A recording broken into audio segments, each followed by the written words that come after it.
皆さんごきげんよう、上川薫です。今回取り上げる話題は、台湾の沿岸警備隊が中国の大型船を拿捕したというニュースを取り上げていこうと思います。台湾は以前からずっとの話ではありますが、中国からの圧力を非常に強く受けています。特に中国共産党は台湾は我が国の一領地に過ぎないと考えているために、台湾が独立運動などをすればそれは国家を分断する行為である、いわば内戦を引き起こすものとして、そのような動きがあれば武力侵攻も辞さずという非常に強い牽制をしたりします。また近年では中国の経済成長に伴う軍拡も非常に目覚ましいものがあり、その武力的な圧力というものは台湾に対しては非常に強いものがあります。だからといって中国の横暴というものを許しているわけではありません。今回はその一例が示されたので見ていきましょう。それでは関連ニュースをどうぞ。中国の違法な海綱採取船、ついに台湾に拿捕される。南シナ海、台湾周辺、そして東シナ海における米中の軍事的緊張が高まっている。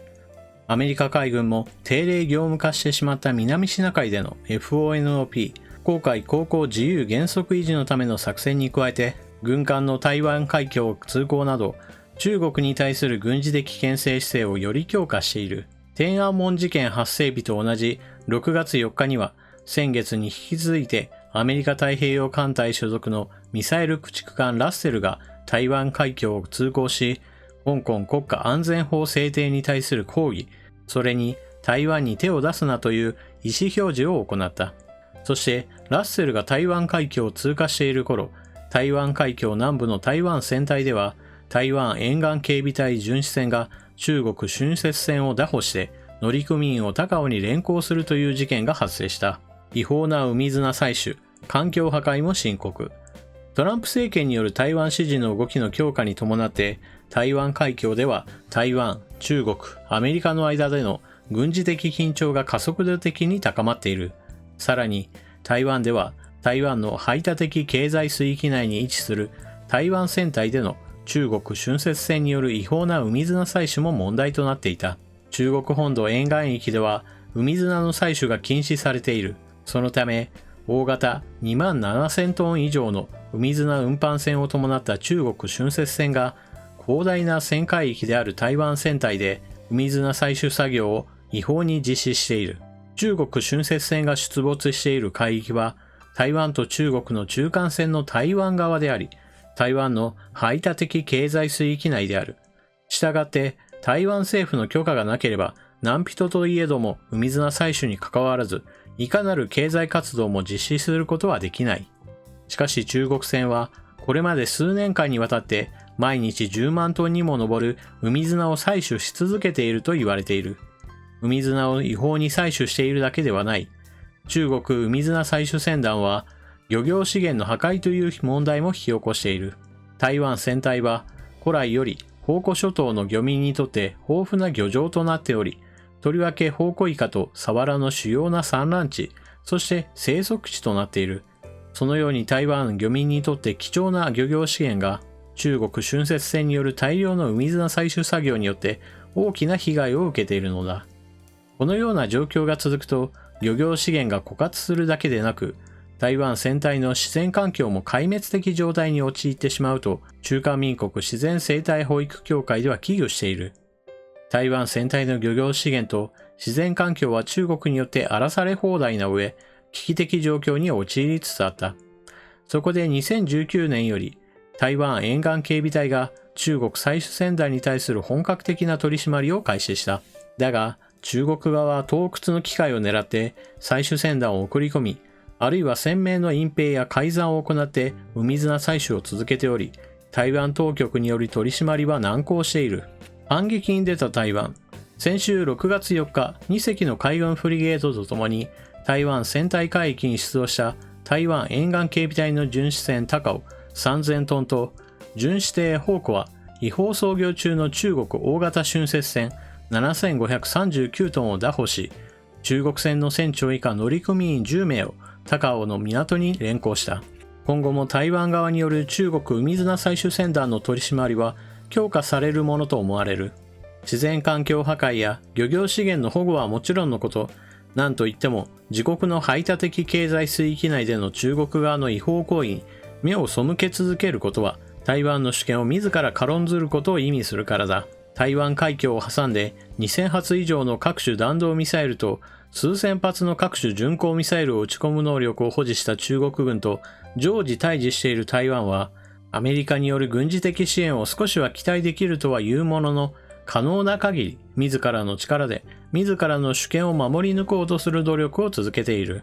自国の排他的経済水域に中国の船が入ってきて好き勝手やっている。これを捉えるというのですから、別に悪いことでも何でもありません。正しい行いです。ところがこうした正しい行いをするにも非常に踏み込んだ決断が必要になります。なぜならば台湾というものは中国からの圧力を非常に強く受けています。中国は近年目覚ましい経済成長に伴って軍拡も同じレベルで非常に進めてきました。そのために中国と台湾との軍事力の差というものは絶望的に広がってしまったのです。特にオバマ政権時代においては台湾が新しい武器をアメリカから買うことが非常に難しい時期がありました。その間どんどんと中国では兵器の更新というものが進み、一方では台湾は停滞していたのです。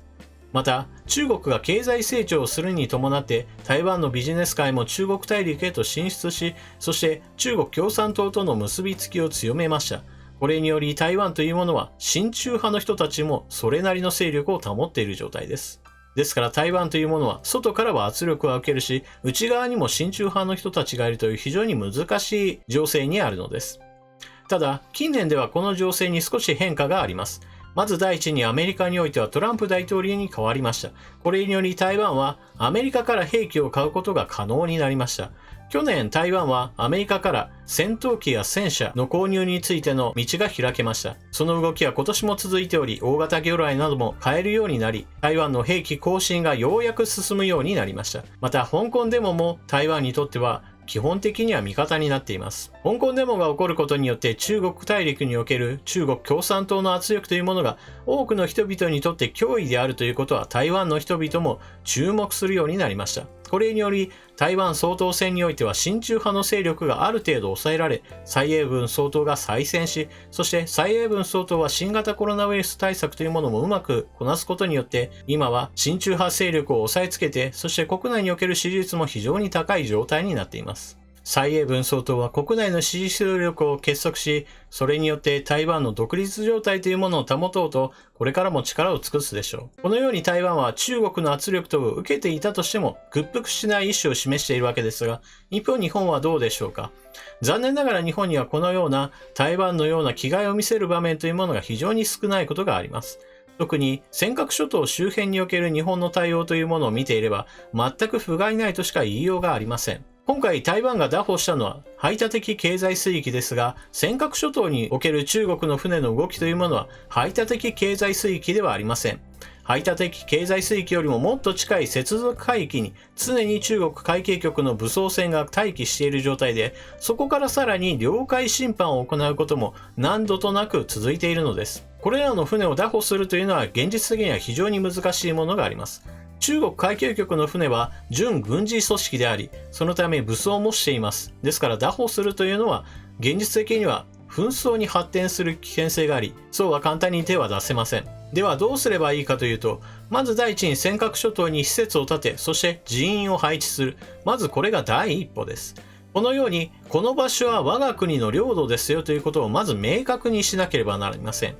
なぜならば中国の船がなぜそのように接続海域や領海侵犯を行うかといえば、それは尖閣諸島は我が国の領土であると中国側が主張しているからです。その主張をまず覆すためにも、尖閣諸島は我が国の領土であるということを明確化しなければなりません。その上で尖閣諸島は日本領である、その日本の領海、そして日本の接続水域に入ってこないでくださいということを言う必要があります。また他の海域においても、日本海などにおいては排他的経済水域に中国の漁船がたびたび侵入して自分たちの操業を行っており、これも取り締まりを強化しなければなりません。このように原理原則に伴って取り締まりを行う、そのような覚悟を持たなければ、中国の船というものは容赦なく日本側に入ってきてしまいます。そのように日本の領土、領海をしっかりと守っていくということを意思を示さなければなりません。私たちは台湾というものを一つ見習う必要があると言えるでしょう。